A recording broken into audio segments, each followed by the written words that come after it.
સ્વાધ્યાય 2.3 ખૂબ અગત્યના દાખલાઓ ચાલે છે ક્રમાંક સહસંબંધના.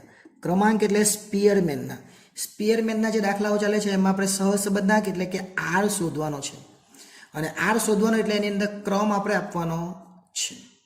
શું કરવાનું છે? ક્રમ. અહીંયા ક્રમાંક લખેલું છે, બાકી ક્રમાંક નહીં લખેલું હોય તો આપણે શું શોધવું પડે? XY કરવો પડે, ગુણાકાર કરવો પડે, X - X બાર કરવો પડે. પણ અહીંયા તો આપણને આ રીતના આપી જ દેલું છે એટલે પહેલાને આપણે લખીએ શું? આવી ગઈ છે આપણી એપ્લિકેશન SS એજ્યુકેશન. આ એપ્લિકેશનને ઇન્સ્ટોલ કરો. હવે થશે એકાઉન્ટ અને સ્ટેટનો દર દૂર. મળશે સંપૂર્ણ પાયાથી શિક્ષણ.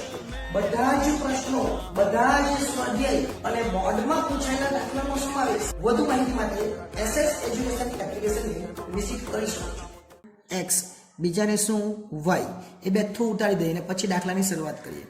ચલો પહેલા 39 છે, 65 છે, 62 છે, 90 છે, 82 છે, 75 છે, 25, 98, ત્યાર પછી 36 અને 78. આ બેઠું આપણને આપેલું છે. ઉપર જે આપેલું છે એ બેઠું મેં લખી દીધું. હવે આ જે છે આંકડા શાસ્ત્રના પહેલા ગણિતના લખી દીધા, હવે કયા લખીએ? આંકડા શાસ્ત્રના. તો એ લખીએ 47 છે, 53, 58, 86, 62, 68, 60, 91, 51 અને 84. હવે ઉપરની રકમનું કંઈ કામ નહીં એટલે વ્યવસ્થિત સારું દેખાય તમને. હવે શું કરવાનું? આપણે RX એટલે અહીં લખવાનું RX, અહીં લખવાનું RY. પછી D બી લખી દે. ચાલો D કેવી રીતના શોધવાનું? તો RX માંથી RY ને બાદ કરવાનો અને પછી D સ્ક્વેર શોધવાનો. આટલું કરવાનું. તો પહેલાં RX કેવી રીતના શોધવાનો સર એ તો સમજાવો. તો કેવી રીતના કરવાનું? તો સૌથી મોટો આંકડો એને 1 નંબર આપવાનો. હવે સૌથી મોટો આંકડો કયામાંથી? તો મારે જોવાનો, મારે સૌથી મોટો આંકડો કયો છે? તો 98 એને 1 નંબર. 98 થી નાનો આંકડો કયો? તો ચેક કરવાનો. 98 થી નાનો તો 90 છે, એને 2 નંબર. 90 થી થોડોક નાનો આંકડો કયો? તો 82 છે, એને 3 નંબર. 82 થી નાનો આંકડો કયો? તો 75 દેખાય છે, પણ અહીં 78 પણ છે એટલે 78 ને 4 નંબર, 75 ને 5 નંબર. પછી એનાથી નાનો કયો છે? તો 65 છે. બીજું કઈ છે કે? ના, નથી. તો 65 ને નંબર આપવાનો 6 નંબર. 65 થી નાનો આંકડો 62 છે, એને 7 નંબર. પછી 25, 36 ને 39 છે તો એના પછી 39 આવે 8 નંબર, 36 ને 9 નંબર અને 25 ને 10 નંબર. આપી દે 10 નંબર. એનો મતલબ ખબર પડી ગઈ n બરાબર બી કેટલા? 10. n બરાબર 10. કેવી રીતના ખબર પડી? કેમ કે 10 નંબર આવી ગયા. જો 1, 2, 3, 4, 5 એમ 10 આપેલા અને અહીંયા પર લખેલું છે 10 એટલે n તો ખબર પડી ગઈ. એટલે 10 સુધી નંબર આપવાના છે. એ જ રીતના હવે બીજામાં જોઈએ. સૌથી મોટો આંકડો કયો છે? તો સૌથી મોટો આંકડો 91 છે અને 1 નંબર આપીએ. 91 પછી કંઈ દેખાય કે? તો એ જોઈ લો. તો 91 પછી 86 દેખાય છે. 86 ને લખવાના 2 નંબર. 86 પછીનો નાનો આંકડો કયો? તો અહીં જે 84 દેખાય છે એને 3 નંબર. 84 પછીનો આંકડો કયો?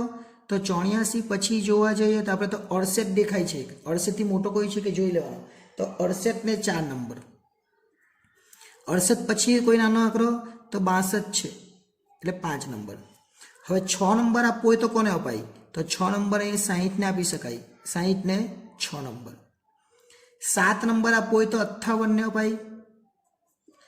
8 નંબર આપવું હોય તો અહીંયા હવે જો 53 છે એને અપાય. 9 નંબર આપવું હોય તો અહીંયા જો 51 છે એને 9 નંબર અપાય. અને 10 નંબર આપવું હોય તો અહીંયા 47 ને અપાય. 10 નંબર આપી દીધા. હવે શું કરવાનું? RX - RY એટલે કે 8 માંથી 10 જાય તો -2 અને સાથે સાથે કરતા જ જવું હોય તો જો -2 નો વર્ગ એટલે 4. સાથે સાથે કરતા જઈએ ટાઈમ ઓછો જાય. 6 માંથી 8 જાય તો -2 એનો વર્ગ કેટલો? 4.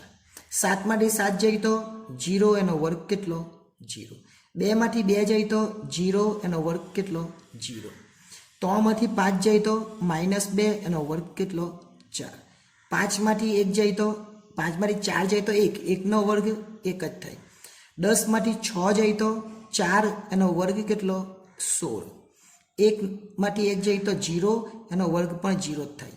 9માંથી 9 જાય તો 0, એનો વર્ગ પણ 0 જ થાય. 4માંથી 3 જાય તો 1, એનો વર્ગ પણ 1 જ થાય. હવે આને સરવાળો કરી દેવાનો, એને કહેવાય સિગ્મા ડી સ્ક્વેર. ચલો 4 4 8 4 12, 12 ને 13, 13 ને 14, અને 14 ને 16 કરીએ ભેગા કરીએ તો થાય કેટલા ટોટલ? 30. એટલે અહીંયા લખી દે 30. પટી ગયું. આટલું થઈ જાય પછી સૂત્ર મૂકવાનું, r બરાબર 1 - 6 સિગ્મા ડી સ્ક્વેર અને છેદમાં n સ્ક્વેર ઓછા 1. ચલો આપણી પાસે 1 તો છે જ, 6 બી લખી દે ઉપર, અને ડી સ્ક્વેર આપણા 30 આવેલા એટલે અહીંયા લખી દે 30.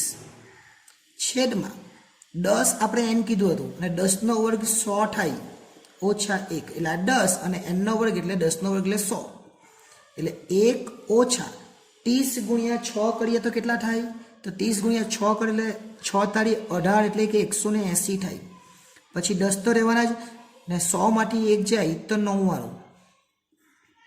એટલે 1 ઓછા 180 ના છેદમાં 99 ગુણ્યા 10 એટલે 990 થાય.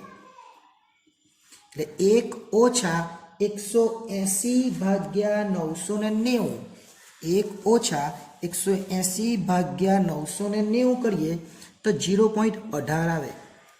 એટલે આપણો છેલ્લો જવાબ r બરાબર 1 માઇનસ 0.18 આપણે કરીએ એટલે છેલ્લો જવાબ કયો આવે આપણો? 0.82. આ આપણો છેલ્લો જવાબ આવે ને ત્યાં આપણે આન્સર લખી દઈએ આ રીતના, એટલે આપણો દાખલો પૂરો થઈ જાય. પણ આને કહેવાય અંશતઃ ધન અથવા આંશિક ધન આપણે કહી શકીએ. ક્રમ કેવી રીતના આપવાના? તો જે સૌથી વધારે મોટો આંકડો છે એને 1 આપવાનો, એના પછી 2 આપવાના, એમ ક્રમ આપતા રહેવાનો. હવે નેક્સ્ટ ટાઈમ જ્યારે મળીશું ત્યારે દાખલા એવા આવશે જ્યારે બંને આંકડા સરખા હોય, એટલે કે 90 2 વાર આપેલા હોય એવા દાખલા પણ આવશે. એટલે જ્યારે એ દાખલા આવશે ત્યારે આપણે જોઈશું. આભાર.